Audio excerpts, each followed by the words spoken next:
So what up, though? It's Dwan Dandridge, Black Leaders Detroit, and we are back with another episode of Speak for Yourself. Of course, we have Ken Elkins back in the building. What's happening? And very special guest, the one and only Fame. Thank you, sir. Thank you, Dwan. I appreciate that. No doubt, no doubt. So the way we like to kick it off, we love to invite our guests to introduce themselves, Yes, right? sir. So, there's some things that we know about you that the way we would introduce you.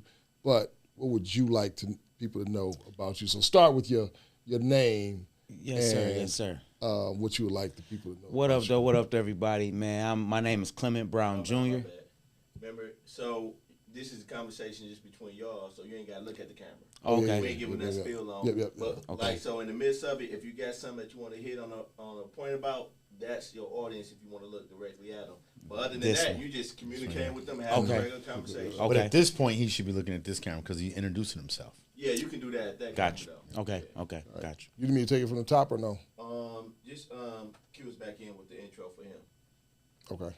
Yeah, take it all the way from the top. Take it from the top. Yeah, we do it again.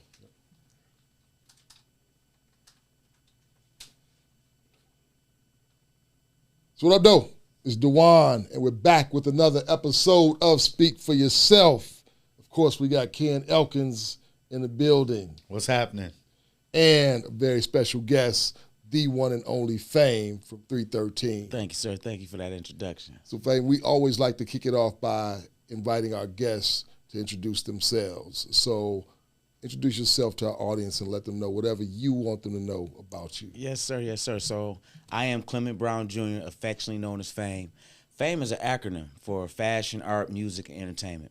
And it's pretty much my life lens. It's kind of how I look at things, Back in the day, back in early 2000s, I had a makerspace on Joy Road, West Side, Joy Road in Wyoming area. And it's called Fame Shop. And SHOP was an acronym for Should Help Our People. And so I kind of believe that fashion, art, music, entertainment should help our people. We're so enthralled as artists, typically artists, and not so much on the business side of those things. As you know, we like one of the top consumers. And so for me, I think the things that we consume, ultimately those industries should benefit us as well. So that's kind of how I look at life. Yeah. I'm glad he explained his name. So I always thought he just liked the TV show Fame. No. I thought that's where he got the name from. Ken and Fame, one of the things that seems to be a consistent theme is the entrepreneurs from our community are always trying to give back some kind of way, right? Like it's built into who they are, and I love it. Sometimes I'm worried because I'm like, man, y'all need to make it before y'all worried about trying to give to somebody else. Like, what's your thoughts on that, Ken and Fame?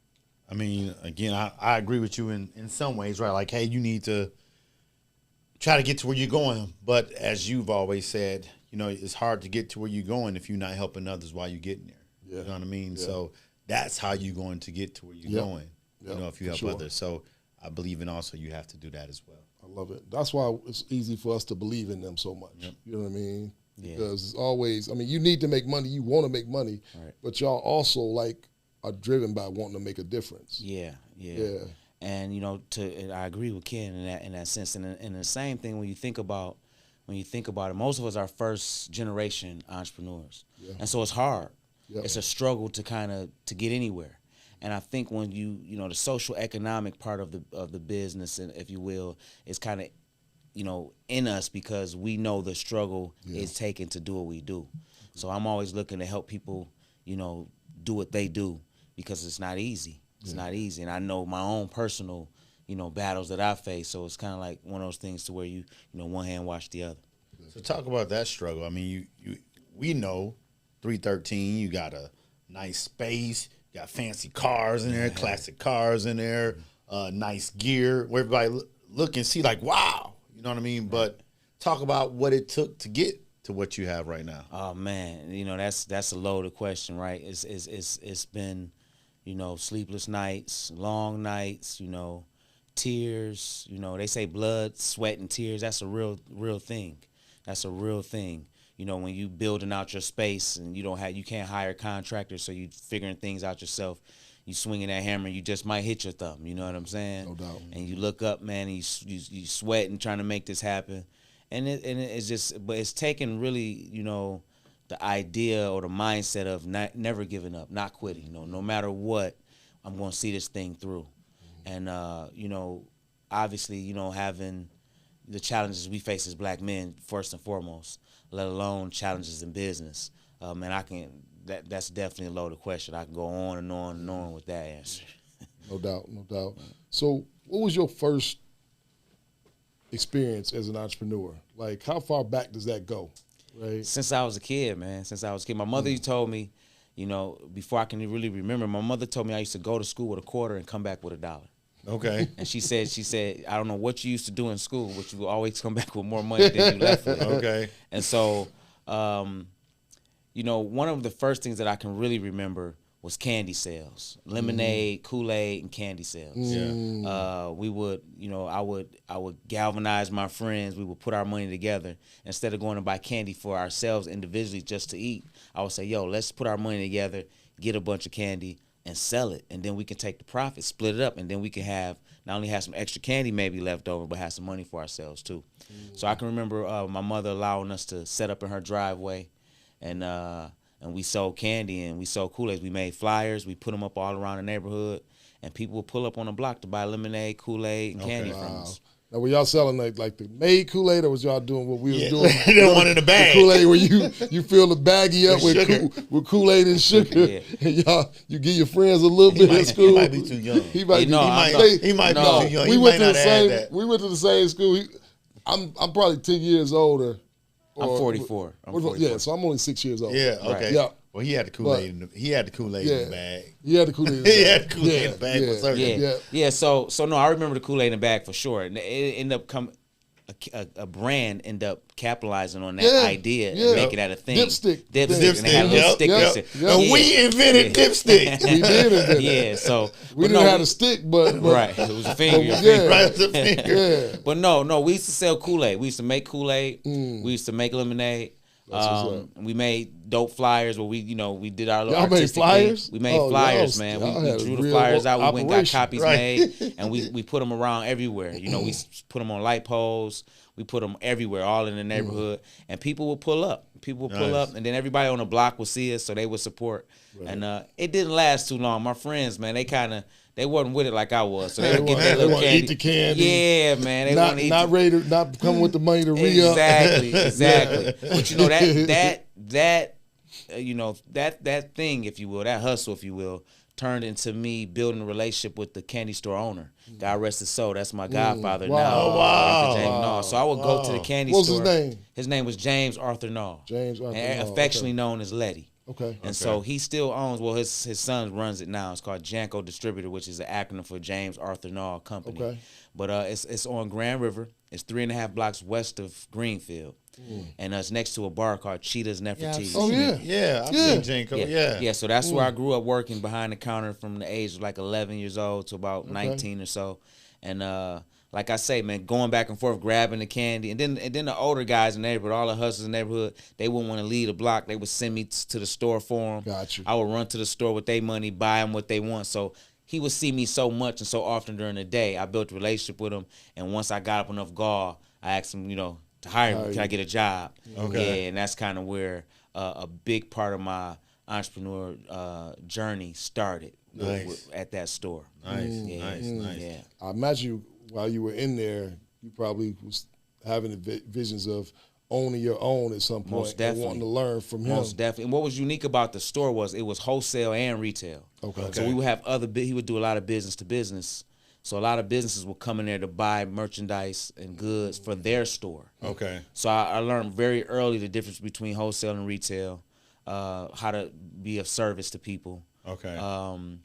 And yeah, man, I remember one time having a conversation with him, and I was telling him how rich I was going to be and how I was going to do this, that, and third. And he said, "Not working for me." And it kind of messed me up. I'm like, "What do you mean?" You're right. And he said, and he's seen the confusion on my face, and he's like, "Listen, you can't become wealthy working for anybody. You have to work for yourself." Yeah. And so I learned that lesson maybe at 11, 12 years old. And so from then, in my mind, it was a shift. Yeah. And I've always known that I would have to own my own business if I ever wanted a shot at being wealthy. And even owning your own business don't guarantee it. And he told me that. He told me that too. He said it's still not a guarantee. Right. but it's the only path. Shot. Yep. Yes, yes, yep. A good way to plant a seed in you on Yeah, that, right? yeah, man. Shout out to Letty, man. He taught me a whole lot. And I had the dream job, right? It was, all kids want to, have a job at the candy store. Right, Right. at the candy So, store. That's the best so job I to was have. the man in the hood because I worked at what's the up. candy store. Right, Yeah, right, sure. right. Yeah, Sure. I wouldn't have any teeth at all. Man, I'm working on something right now. I only got in trouble for side hustling lemon heads. Right. I think about that, right, when you talk about wholesale and retail. I think about what we touched on, and as it relates to having some type of social impact or way to give back. And I've also often hear you talk about wanting to help others get put on, right, and being willing to sell other people's product in your store. Yeah, right. Yeah, it's a big component of our store. That's a big, gift that you offer to people. Yeah. I don't think people understand. Like, if you talk about being in there smacking your own thumb with a hammer, but when you weren't able to pay contractors, but being willing to offer that up to somebody else that haven't invested and sacrificed as much as you have. Right. I imagine that's rewarding at times and probably painful at times. It probably Definitely. hurts because I don't know if people will appreciate it. Definitely. I know when I was a contractor, guys wouldn't treat my tools the way I would treat my tools. Exactly. Yeah. Because they wasn't buying them. Right. Yeah. You know what I mean? Right. Now you let them buy a tool pouch and somebody set it down in the wrong place. You know what I'm saying? No, exactly. So what's that been like for you? Well, just like you said, it's duality to it. Sometimes it's some of the best. It's the best feeling ever when you can help a business scale, and they have that. The word I'm looking for, the word reciprocity, I think is the Reciprocity, word. yeah. Reciprocity, Mhm. yeah. So they know how to kind of, it's a give and a take thing, right? Right. But when it's one sided, that's when you have to hold on to your patience and bring your patience with you and keep your humility in check, and but ultimately it's worth it. What I knew when I started 313 was that the market, or the brand, if you will, that is Detroit, was not large enough. When I started 313, people really could care less about Detroit, even Detroiters. I can remember selling merchandise. I was in and out of the barbershops and so forth, trying to sell our merchandise, and people would be like, "Man, I ain't wearing nothing that say Detroit, man. Like I ain't trying to wear that." Yeah. And the New York Yankee hat was the #1 selling hat at the time. A Chicago Bulls hat for basketball. It wasn't a Detroit Tigers hat. And so, I knew that in order for our brand, 313, to have value, the marketplace needed to be larger. Okay. I understood that. It needed to be more brands representing Detroit for the value for Detroit brands to increase. Mm-hmm. And so part of my, with that understanding, that's been part of my mission. Okay, I need to increase the marketplace. Okay. I need to make the marketplace bigger. And that way, it's more opportunities can present themselves because it's a bigger marketplace, And so, that's been part of our strategies to make Detroit sexy, make Detroit hot, make Detroit popping, to get, and you can't do that by yourself, right? You can't do that by yourself. So I knew it was going to take the energy and effort of other people to make happen, and so that's part of the magic that is 313. Watching some of these brands scale, and then the humility part about it too is, some of these brands got bigger opportunities before we did. Mm-hmm. You know what I'm saying? Mm-hmm. Yeah. And so being able to sit back and wait our turn for those opportunities to present themselves, although we know that we're capable, you know what I'm saying, and we have what it takes. Watching lesser brands get bigger opportunities. Yeah. It's that's been that patience and that humility that you have to kind of keep yourself in check and wait your turn. It's that joy and pain, right? Yeah, It's man. like, man, we love it. We love seeing people get put on, but it's like, ooh. You know what I mean? Like, we've been out here. We've been hustling. Yeah. You know what I mean? Yeah. How you get put on like that? Yeah. We introduce y'all. You know what I'm saying? Right. And then a lot of times, like when that reciprocity ain't there, people don't want to necessarily say who helped us. Yeah. Or how we got here. And so, watching brands that we help to scale position themselves as opposition, that's been real tough. Yeah, that's been kind of it's a tough pill to swallow. But I swallow, man. I just take it in stride because I know that I'm a leader in it. Yeah. Before I started 313, I had my own brands that I sold internationally. Okay. You know, 1 year I sold over 100,000 T-shirts in like 11 months. Oh, wow. So, you know, even way before 313. So when I started 313, it was from a different position, a different understanding. I had a lot more knowledge than I did when I first started selling T-shirts. And I knew that I would have to help people, you know, in order for it to scale. Nice. Yeah. And you talked about opportunities and how, you know, some people get other opportunities. Tell us about, we understand you just got a new opportunity, right? So talk to us a little bit about this new venture you're on. So I'm sure you're talking about the Detroit Lions collaboration. Yes. Yep. Yeah. So this past year, we were able to do a collaboration with the Detroit Lions.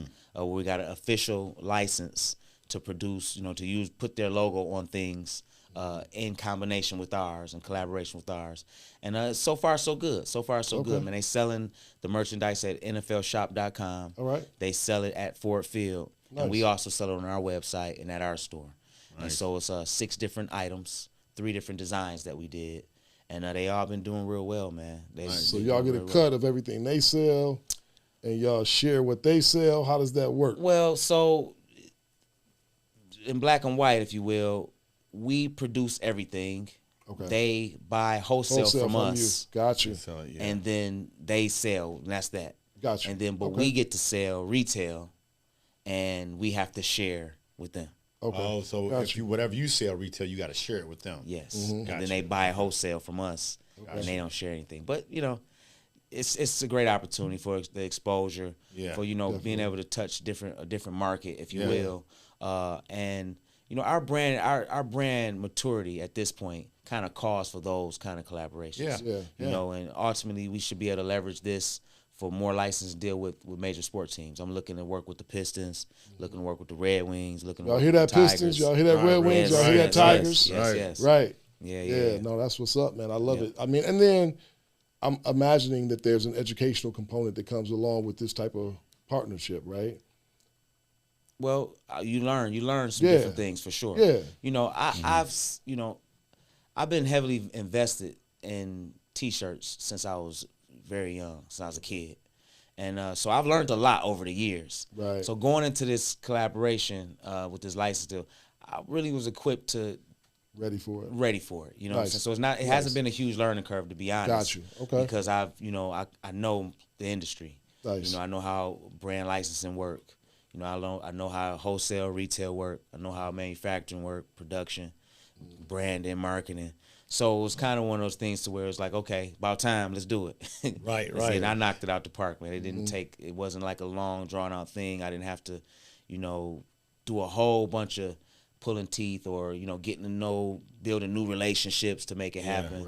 And, you know, thanks to Black Leaders Detroit, you know, and helping us because, you know, Black Leaders Detroit definitely helped us to pull it off when it came to the financing of all of this merchandise. Yeah. And like saying, the opportunity to do this must have been an amazing opportunity, but not just because, hey, it's the Lions, because of course you've established your brand to where your brand is big on its own, right? But it's just, again, the opportunity to reach a different market, right? Definitely. Yeah. And I mean, you know, I won't pull any punches. It's a validation thing too. You know, Okay. you know Yeah. that the major sports, professional sports, you know, are working with you. Yeah. That kind of it validates what you got going on to a degree. You know, it's not that so much we were looking for that the fact that they came to us was even more. You know. It felt even better that they came to us. It's not something I was seeking out or, you know, been applying for years. They literally was looking to work with brands. Our name was in that hat, and they scouted out all these different brands, and they thought that we would be the best fit for that. Nice. So that's definitely like, you know, a pat on the back or nod to say, okay, you're doing things correctly. Yeah, that's definitely awesome validation because, like you're saying, with them, you didn't apply for this, and they picked you amongst 20 other people that applied. Right. You chilling. Right. And they knocked on your door like, hey, we see you, and we was wondering if we can work with you. Yeah. Right. And that's kind of exactly how it was, man. So, man, it's dope. It's dope to see the energy around it. You know, people need to see that, right? Yes. You know, the city need to see that we're working with these corporate conglomerates and that it's successful and that, you know, it can happen. It can happen. That it can happen. That it can happen. Hustle and hard work, right? Yep. Hustle and hard work and education, right? Yeah. So I think I'm a little bit familiar with like your educational background, but have you ever gone to college? No, Right. School of Hard Knocks. School of Hard Knocks, selling right? lemonade, School of Hard just Knocks. selling So, like, lemonade. so, Where you like, got it from? Highly educated, just based on the terms that we hear you using, right? Yeah. We know that you've been able to acquire funding, right?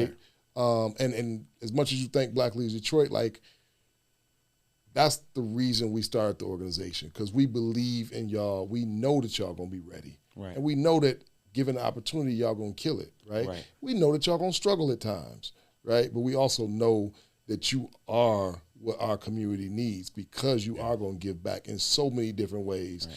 But I get really excited when I have somebody on like you that is highly educated, obviously, right? But non-traditionally Yeah. is the way that you came about your education. Yeah. I really appreciate that, because I think there's a lot of Clements, a lot of Fames out there Right. that need to know that, yeah, like you can go from like your background to working with the Lions, right? And Definitely. the Lions coming to look for you. Right. You know what I mean? Definitely. That's Definitely. huge. Yeah. Yeah, man. And you know, I always say nightmares are dreams too. So the struggle is value in the struggle, and you know it's our job, if you will, to identify the value in the struggle, Yeah. extract that, and build on what that is. You know. Yeah. And yeah, man. I mean, hands on is a long. Sometimes it take longer. Yeah. But you know, it's definitely worth it ultimately when you know, like I know every aspect of my business. Yeah. You know, from the accounting to the housekeeping. And you know, and I pride myself on, you know, making sure that we are like on point in all of those spaces. You know what I'm saying? So Love it. So I got a question. So what would you say, like for example, because you mentioned this earlier, you've been in the T-shirt game for a while, right? yeah. And there's a lot of people in the T-shirt game. Right. There's a lot of people at the T-shirt game. So what would you say? What is there something you can identify specifically for those people that you did that put you on the next level, right? That put you on the next level. Example, when Dwan started Black Leaders Detroit, what he did was bring Hired me you. on the team. See how predictable he is. See how predictable he is. I told you. you see how competitive he is. right. He was expecting that See, one. that, I think what he's referencing is nightmares are dreams too. You know what I'm saying? I think that's his way of saying he agrees with Right. you. The nightmares are dreams too. Right. No, you know what? Just to touch on that too. You know, what I did was a lot of times when we do anything, any business, especially when it comes to like merchandising, whether it's T-shirts or what hats or whatever it is, we kind of lean to what we think is cool. You know, we kind of center everything around our own perspective on what it is, and typically it's not bigger than us. So what I did was I identified something that was bigger than me. Like my why is bigger than me. You know, it's bigger than I just want to make some money, right? Yep. 313 from a brand perspective is Detroit's brand name, right? So that's bigger than me off rip. It's Yeah. the city thing. And so whenever you make your mission when it comes to what you're selling or creating larger than yourself, then you have the opportunity to attract the help that you need, you know, or the support that you need, So because it's you not said- all about you. So what you're saying is I should have went bigger and I would have landed with better support than Ken. That might be what he's trying, might have been. trying to advise me. Dang, I should have talked to you before we kicked Black Leaders Detroit off. But that's great. That is great advice, because it's true, right? Yeah. I mean, it's how the story of our organization, you know what I mean? The story of Yeah. of where we started is Dwan's vision had nothing to do with us in that room. Right, It was about a better Detroit. right. And that's how we were able to get to where we're at today. So that is great advice. Yeah, Sure. definitely. I love it. So you ready to do a little bit of expanding over there on Liverpool? Yeah, man, a little bit expanding, and it's going up, not out, right? Right. And that's the thing. Like, I think a lot of times as business owners and, you know, first generation business owners, we think if we get all these different locations, we spread out, then we gonna do better. Yeah. But just like with a landscape, you know, when you spread out, you're not spread up, and when you up high, you can see further. Okay. So a lot of times when you spread out, you spread yourself too thin. You need, you open up 10 stores. Now you need 10 managers. You need 20 employees. You need whatever it is. And if you do that too fast, you can like consume yourself. And so for me, through learning experience, because we've had a few stores at one time. Okay. It's about going up now, right? So literally and figuratively. So literally, we're literally like we have a second floor of our building. Nice. And so we're going to be opening the second floor for like our corporate office and doing some events, Detroit centered type events. Not so much to where we renting out the space to anybody to do their own event, but we're going to be hosting and holding our own events. And it's just going to be, complementary and supplementary to what we're doing with the merchandise. Expanding on the idea of that Detroit is, a dope place and that we have dope creatives and, showing more of what that looks like. I love it. I love it. Yeah. I mean, and I know that the space is going to be cold because, that's all you do. Man, I appreciate that. We've put a lot into it over the past 3 years. We've been building it out. Okay. And it's top notch. Everything up there is nice. All of the, the fixtures, the construction, everything is not just put together, because it's more than a hustle for me. It's about legacy. It's about, cementing our brand, if you will, in a way to where, even beyond me, I position myself as the founder of 313. Right. And so once I'm not there, it's still a thing. And so I think that way when I'm building. I love that. Yep. I love that. Yeah. So, you using the term legacy, and I think about succession plans. Yeah. Something that we don't often have, right? Like the founder passes away, and like that's it. Right. So like that's a huge thing. Yeah. Right? And it's like we need 313 to be around long after you are. Definitely. So what does that look like? Have you given thought to what, building 313 and it still being a living entity long after you're on, and what does that look like put into practice to prepare for it? Yeah. So our space upstairs will be our corporate office. Okay. It's hard to hire, a CEO or CFO or these people that need to, the professionals that you need to sit in the right seat without the space. Yeah. And so that's part of it. That's part of us going to this next level is having office space for the professionals to actually be there, for us to hire out those people that can actually run a business, so I can work on the business, not at the business, if you will. Right. And I love it. yeah, and then the space will be used, like I said, for events and creating content such as what we're doing here, and that always expands your reach, and gives you long-term opportunities to be relevant, through the content. Would it be a space for other designers to come and create content, like other fashion designers to come create content? So not necessarily in the sense of, I'm a designer, I need to rent a space out so that I can create some content, but in the sense of we're having this event and we have these creatives here and we're creating content around it. Okay. And we're distributing that content. So, it's kind of like, we got some ideas to do things similar to like Tiny Desk. I don't know if you guys are familiar with that. Yeah. We have artists come perform, we create content around it. The space is set up to where we can, have, 100 people up there easily. Yeah. And they can kind of participate in anything that we do. It's a dope idea because it's just in the name of 313. Like just how Tiny Desk is its own thing, became that 313. That's I'm going to 313. I'm performing on 313. Definitely. Like I can see that happening. Yeah, and I mean it's all about expanding, expounding, and amplifying what's creatively unique about Detroit, and that's what we did through the merchandise. That's what we do through the merchandise. So I want to do that through more things. You know what I'm saying? Events, experiences, content, and that's kind of the direction we're moving in. Okay. Yeah. Nice. So I want to get him out of here on one of the segments. If that's cool. Yeah. So did you think about Angry Black Man or I Got to Fight Every Night just to prove my love? Yeah, man. I mean, that's easy for me. Either or. It's easy for me, man. It's easy for me. Prove my love. How about that one? Yeah, I was thinking the same thing. So what's that thing that you find yourself consistently having to fight for and proving your love for someone, something? Well, yeah, so in business terms, it's always our platform. When I say we're Detroit's brand name for a reason, it's because the reason is that I have all this experience in branding and marketing and merchandising, and I'm using that to amplify and scale others' business. And so a lot of times, man, over the years, I've had customers position themselves as opposition. You know, first they customers, and I look up and they trying to do something similar.